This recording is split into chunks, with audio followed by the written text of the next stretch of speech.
pretty clear in what he did. Now, I think most people... Imagine you're watching a debate. One person fires off accusations. He's a criminal. The system is racist. This weapon must be banned. But the moment the other person calmly asks, "All right, what exactly is your evidence?" things get vague. Big statements appear, scattered examples, references to other people, but no clear answer. In this video, I'll look at what's happening here from a psychological perspective. Not who is right, but how the thinking and reasoning unfold. We'll go through several common patterns you see in debates like this. These aren't diagnoses, just tools to better understand what's going on and to help you recognize the same patterns in yourself. We'll cover 1. Motivated reasoning. 2. Shifting the burden of proof. 3. Anecdotal evidence and overgeneralization.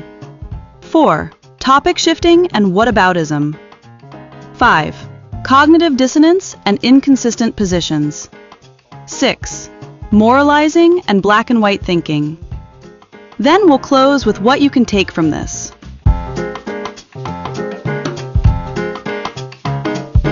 1. Motivated reasoning. Let's begin with motivated reasoning. This happens when you've already chosen your conclusion first, and only then start searching for reasons to support it. In the debate excerpt, someone calls a politician a felon, argues there is systemic racism, and claims certain weapons should be banned. But when the other participant asks, what crime exactly? What law is racist? What defines an assault weapon? The answers stay broad and imprecise. Instead of saying, on this date, he falsified this document, which violates this specific statute, we hear, a jury convicted him. There are 34 counts. You can look it up. With racism, the same pattern appears. Intense examples are given, a killing, a police incident, but when the question becomes, does this prove a system? What's the structural mechanism? The connection isn't clearly made. Psychologically, this is understandable. Strong moral emotions make the conclusion feel self-evident. Detail-oriented questions can feel like distractions. But in a rational conversation, those details matter. Which facts support which claims? 2. Shifting the burden of proof. The second pattern is shifting the burden of proof. If you make a strong claim, he's guilty, the system is racist, this weapon is too dangerous, you're responsible for providing the evidence. But in the excerpt, something else happens. When asked, what exactly did he do wrong? The answers become, I wasn't on the jury. I didn't see all the evidence. Well, the jury convicted him, so you can look up the charges. Or with racism, talk to these politicians. They say they get pulled over often. The responsibility moves away from, I'm making the claim, let me support it, toward, if you doubt me, you need to go research why others agree. It's a psychologically easy way out. The claim remains strong, but the accountability shifts. 3.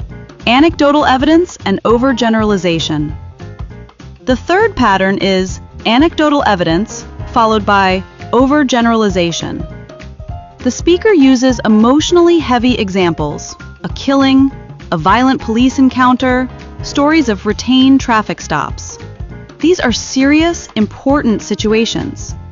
But one or a few examples do not automatically define an entire system. The reasoning often looks like this. In this case, something horrific and seemingly racist occurred. Therefore, the entire system is racist. Or, I know people who were often pulled over. Therefore, black people as a group are treated this way. That's possible, but it isn't demonstrated. What's missing? Large-scale data, structural mechanisms, evidence of patterns rather than incidents.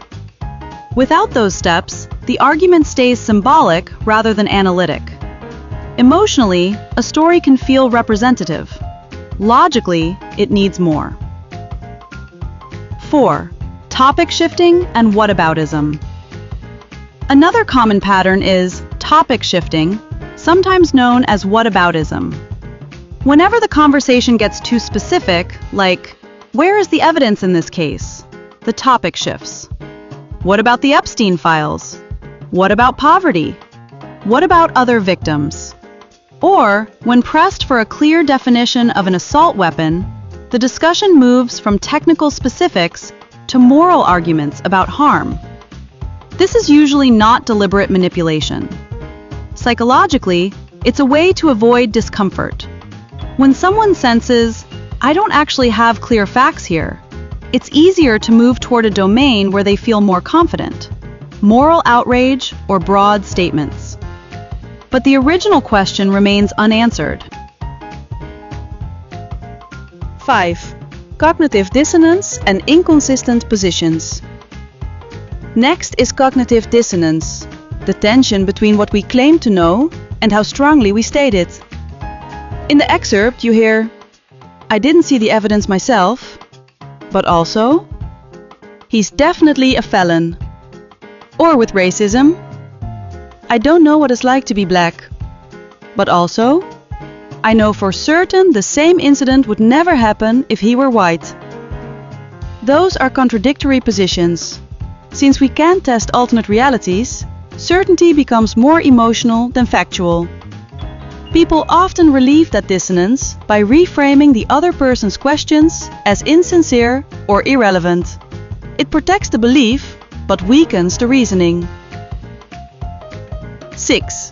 Moralizing and black and white thinking. Finally, moralizing and black and white thinking.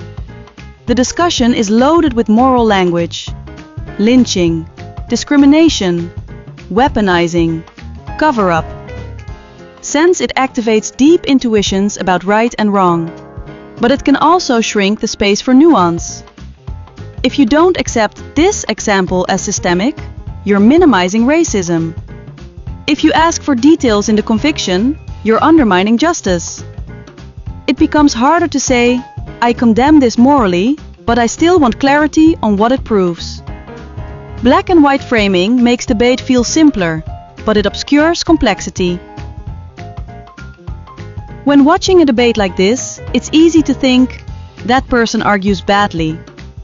But the patterns we've explored, motivated reasoning, shifting the burden of proof, anecdotal generalizations, topic shifting, cognitive dissonance, and moralizing, are not rare flaws in one individual. They're deeply human tendencies, especially when the topic is emotional or political.